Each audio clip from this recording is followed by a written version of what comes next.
Hey guys, so sorry we didn't finish The One and Only Bob before school ended. We tried. We read 284 pages. So I'm going to read the rest to you.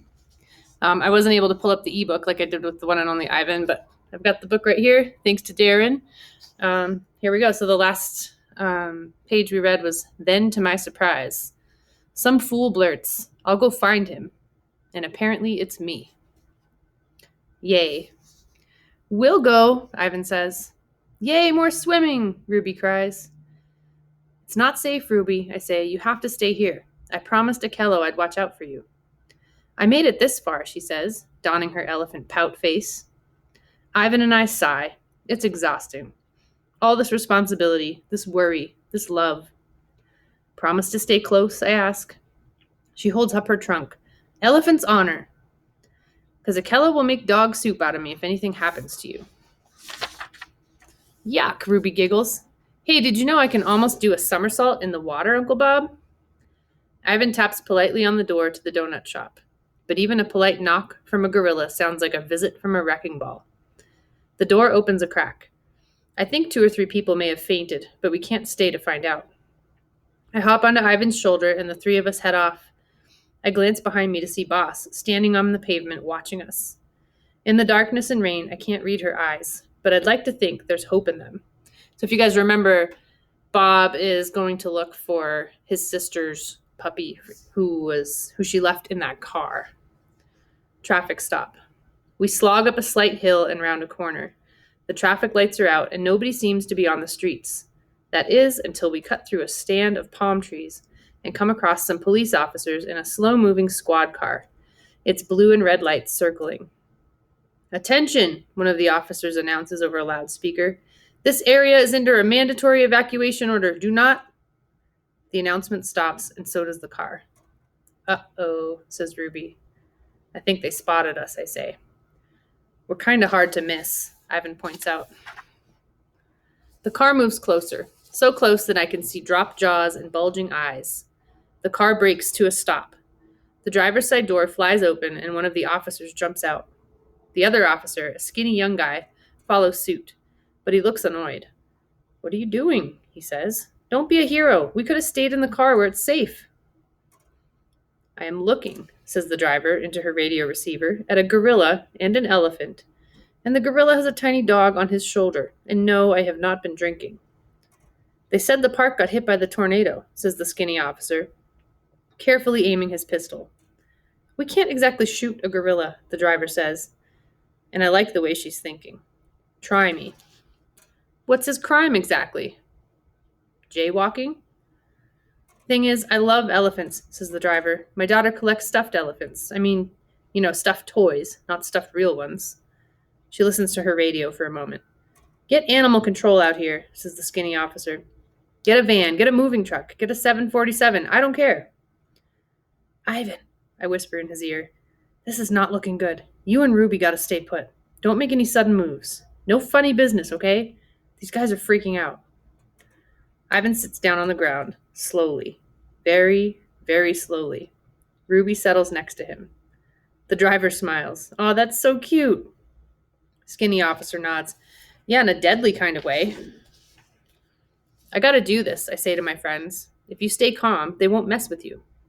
But Bob, worry clouds Ivan's face. You need us. What I need is for you to stay alive, I reply. I can see he isn't going to listen to reason, so I try a different approach. Ivan, I say, it's like this. Boss is my sister. I let her down once, and now, I have a second chance. I'll explain it all later, but I need to do this. Ivan looks at the officers, guns drawn, then nods. You are the one and only Bob, he says. You got this, pal. I leap into the air, into the vast unknown, just like Kimu did. Well, maybe not quite so elegantly, but I do my best. Lightning and fireworks. It isn't far to the bridge, but far is relative when the wind is blowing down houses like the big bad wolf. I watch a stop sign fly past. I navigate around trees, scattered like popsicle sticks. I keep an eye out for gators and pythons. Lightning strikes a tree. I brace for the thunder. It shakes like the earth, the air, my teeth, my bones.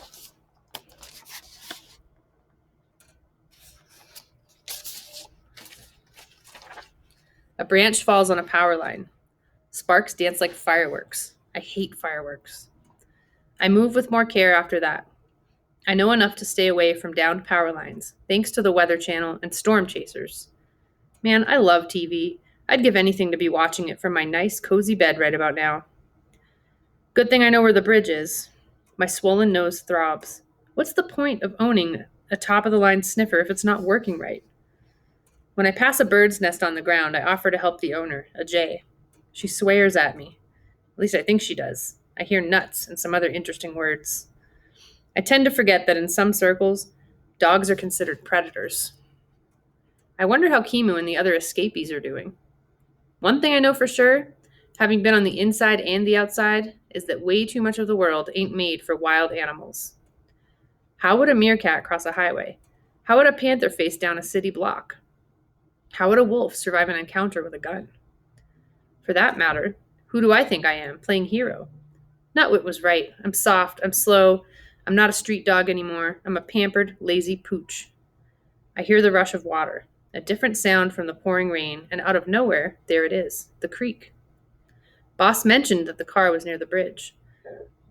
But when I get close, I remember that what the officer at the shelter said. The bridge had collapsed. And then I see it. A little car, round-topped, floating, caught in a dislodged tree at the end of the roaring creek, not far from the crumbled remains of the bridge. And on top of that car, even though it's completely impossible, is a puppy, waiting. And all I can think is, that dog is a nincompoop. There's a little nincompoop right there.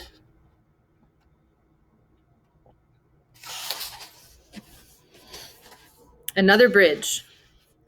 The creek is filled with pieces of trees, boards, trash cans, plastic chairs, everything you can imagine. It's moving way too fast for me to try to cross. I stare at the far side of the creek, at the collapsed bridge. I really wish I hadn't seen that puppy. I know there's another way to cross the creek, of sorts, downstream a bit. An old pedestrian bridge made of wood and metal and rope. No one uses it anymore. No one with any sense. When I reach it, the little bridge is swaying like a cradle. It's blocked off by a rusty metal gate to keep people from using it, but I can easily squeeze through the bars. I run halfway across, lose my footing, run some more. Gulp. What am I doing? A fresh gust pushes the bridge with such force that I slip. Half my body is dangling off the edge. I dig my claws into the wet wooden slats, and oh, am I glad my nails are long and sharp, because I fight off Sarah's clippers whenever I can.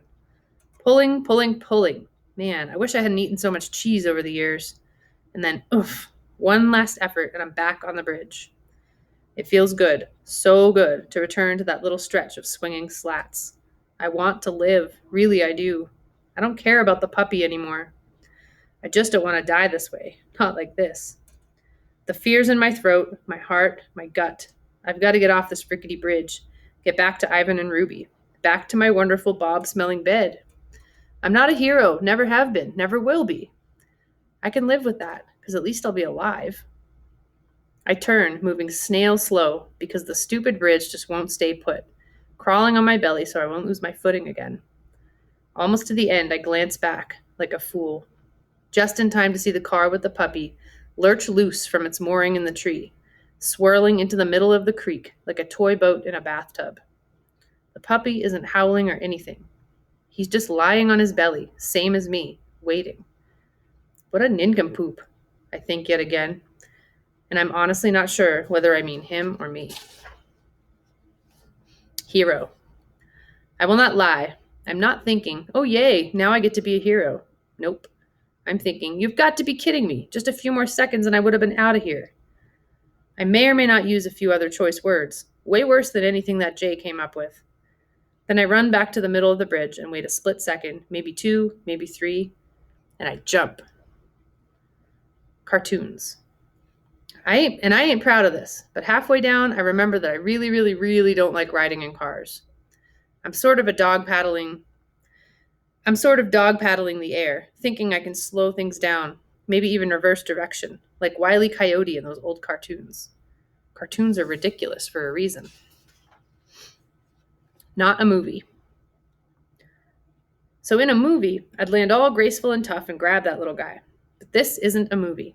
I kind of land on top of him, legs splayed like a bug on a windshield. Not enough to smush him, but definitely enough to annoy him. The car spins, dips, rights itself. Hi, I say. I'm your Uncle Bob. If you're my uncle, why are you trying to kill me? He asks.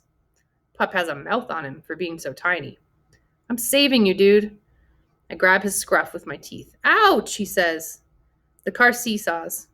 I scrabble, clawing at the slick skin of the roof. My nails make a horrible scraping sound. It's like trying to hug a whale. Can you swim? I ask out of the side of my mouth. It's hard to talk with a puppy between your teeth. No, can you? Yes, but I suspect the degree of difficulty will go up considerably with a puppy in my mouth. The car lifts, recovers, lopes along like a jackrabbit in tall grass. My claws make tracks in the paint. How'd you get on top of the car? I ask. Wasn't easy. Branch broke through one of the windows. I climbed out that way. Impressive. By the way, says the puppy, I think we may be sinking. No kidding, Sherlock. I don't mean to sound unkind, but I'm a bit stressed. I don't have a name, actually. How about Rowdy? I suggest. I hear it's available. Sure, what the heck? So what's your plan? You tell me, I say. What do you think was going to happen? I figured someone would come along and save me. Some human, maybe. Dog's best friend, I say. If you say so. Another lurch. We're going down. Hang on, pup, I say. Man's best friend is going to save you instead. Do not let go. The water's cold, so cold it burns. I paddle frantically. Nothing happens. It's like pawing air.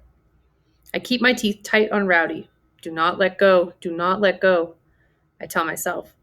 But the water's churning into my nose and throat, and if I cough, he'll be a goner. We hit something hard and metal straight on. I'm underwater, submerged, as bits and pieces of the world rush past. It's like the tornado, only wetter.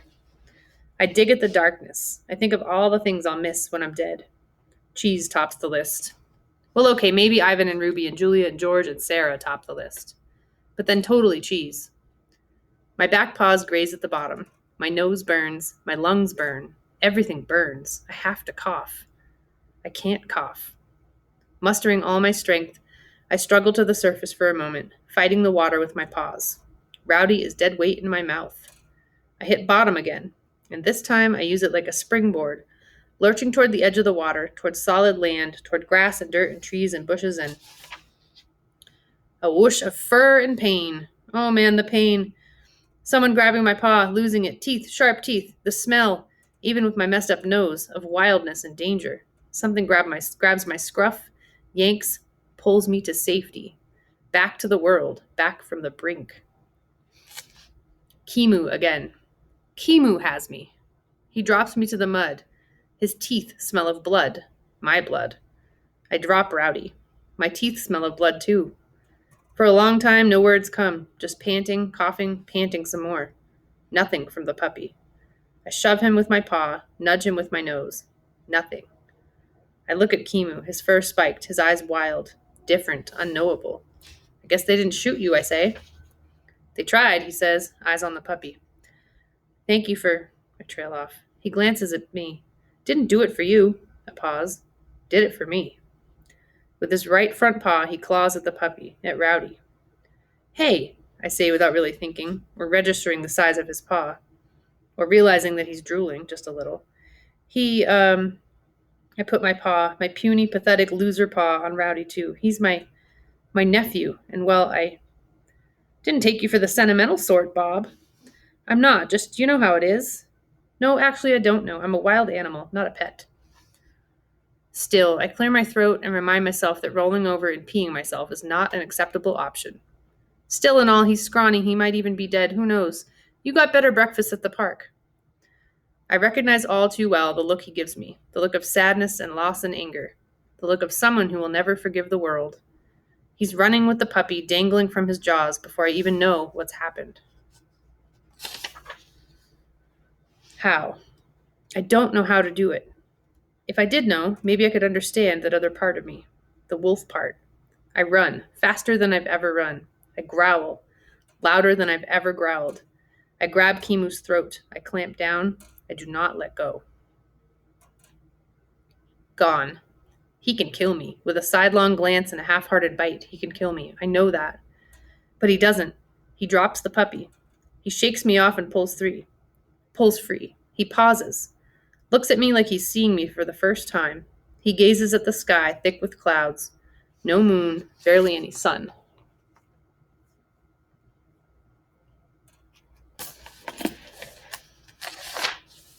He raises his head.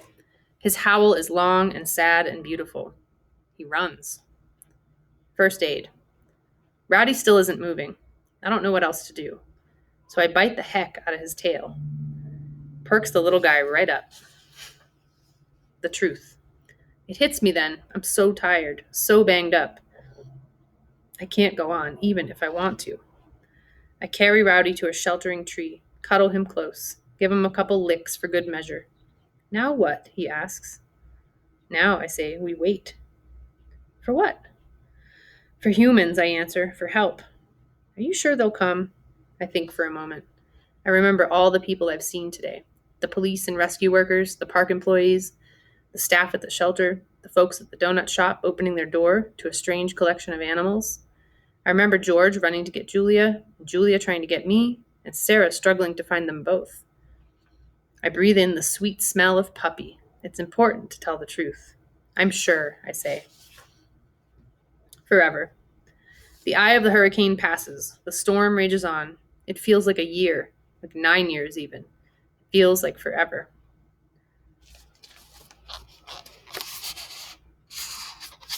Whoops. Rescue. When I hear Julia calling my name through the open window of her parents' car, I pick up Rowdy and dash over like it's my favorite place on this lonely ball called Earth. No clickers necessary, no treats required. I fly my drool flag all the way home.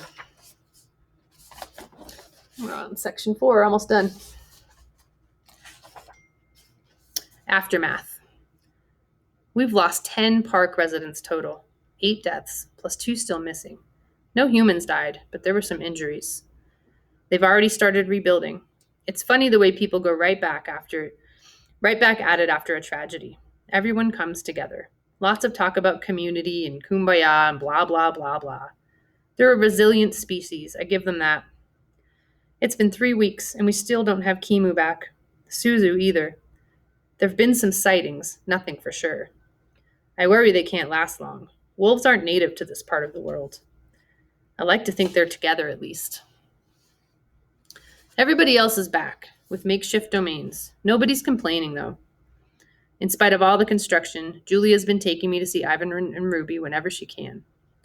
Today, Ivan leans on the temporary fence, separating him from the elephants. Maya made him a medal for valor out of a watermelon and cucumbers. He's eaten most of it. It's pretty great almost everybody we saved from the shelter ended up with a home, says Ivan, even that annoying bunny. Almost everyone, I remind him. I'm so sorry about Boss, he says in his gentle way. From what we can tell, Boss never went into the donut shop. She slipped away, and no one knows what happened to her. I try not to feel hurt, but I had this silly fantasy about me and her and Rowdy all hanging out together like a family.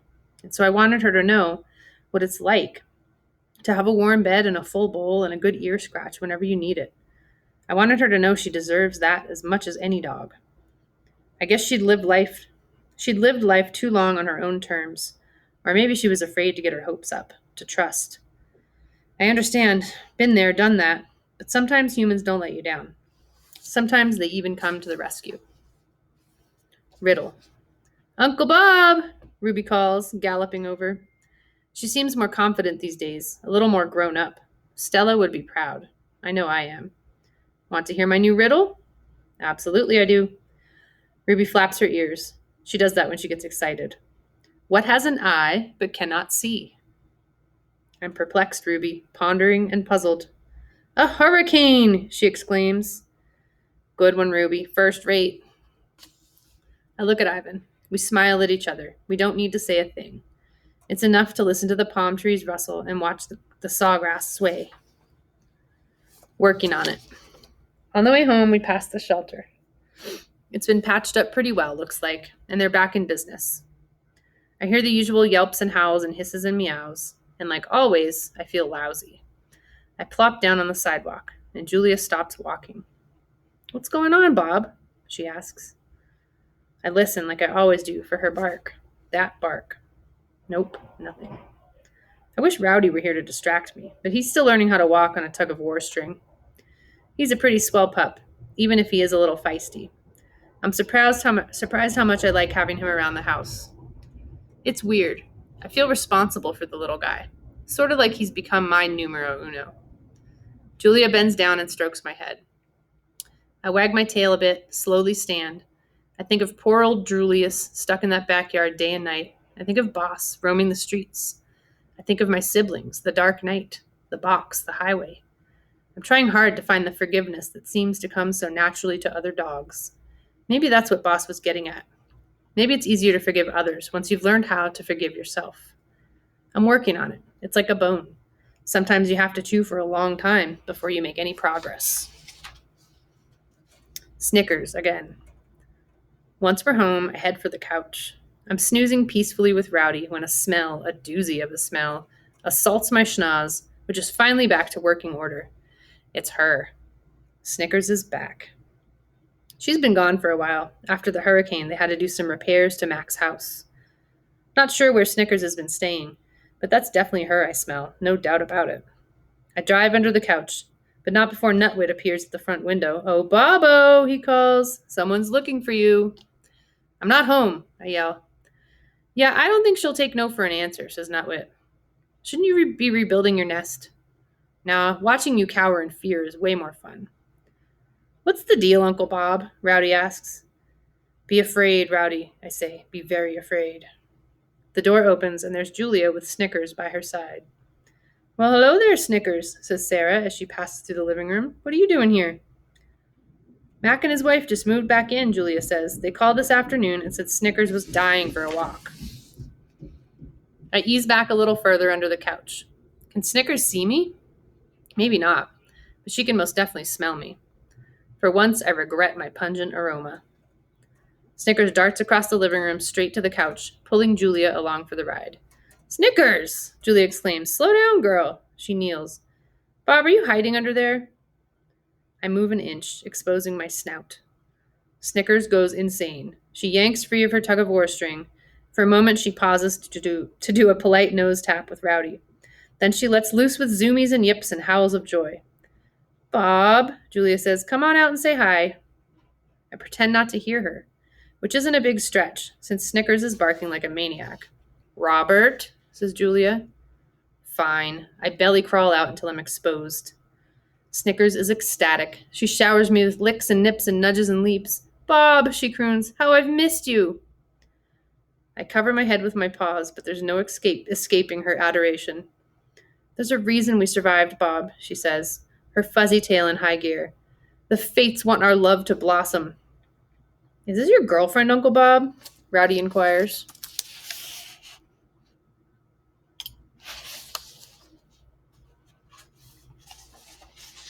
"Girlfriend today," Snickers responds in a giddy voice, "but who knows what tomorrow may bring. Perhaps you should start calling me Aunt Snickers."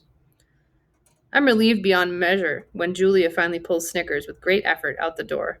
I try to ignore Nutwit's teasing. I try to tolerate Rowdy's stifled laughter. But when Minnie starts chanting, "Bob and Snickers," followed by Moo's "sitting in a tree," I've had enough. I head for my doggy door, ignoring the popcorn and guinea pigs, and try to locate my dignity. A visitor. This evening is like lots of other evenings. The guinea pigs are squeaking. Nutwit is puttering in his tree. Julia and Sarah and George are watching something about meerkats on the Nature Channel. I've just settled in with Rowdy on the couch when George drops a cookie on the floor. I leap into action. "Robert," Julia says, "leave it."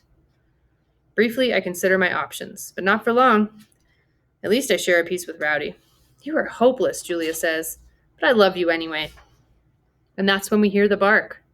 It's coming from the front porch. That's weird," says George. "I'll check it out." Julia runs to the door and pulls it open. She hesitates. She looks over at me, back at the porch, back at me. "Bob," she says, "I think it's for you." And it is.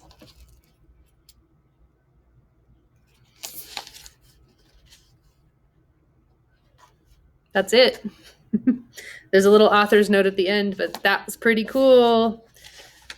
Who is that found Bob at the end? Remember when Bob told his sister how to get to Julia's house? She remembered.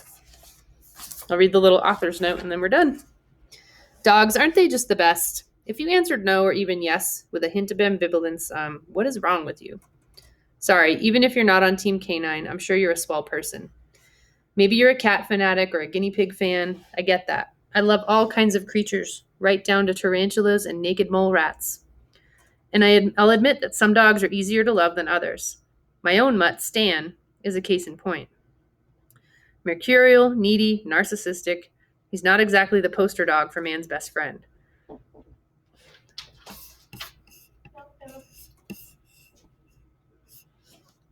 Oh, shoot. Hold on just a second. Darn it. Pause.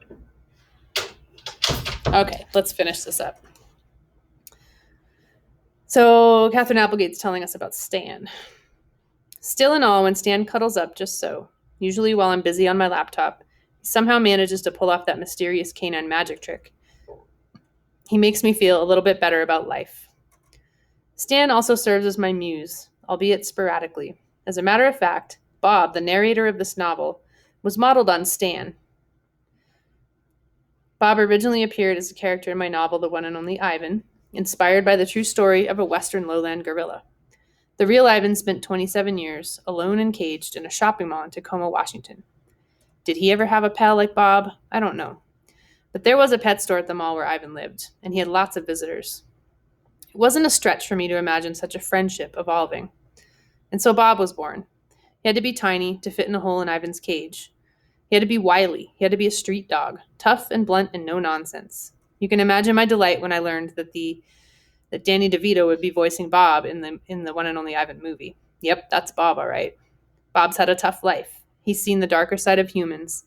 He doesn't really get the whole man's best friend thing. His best friend is a gorilla. He's carrying some pretty heavy baggage for such a little dog, and he faces down a lot in this story. Tornadoes and owls, floods and wolves, terror and guilt and self-doubt. But through it all, Bob never loses his tiny mutt swagger, and he never stops listening to his good dog heart. Even if you're a devout cat person, I hope you enjoyed spending time with the guy. Catherine Applegate. All right, you guys. I hope to see you this fall, and I had a great year with you.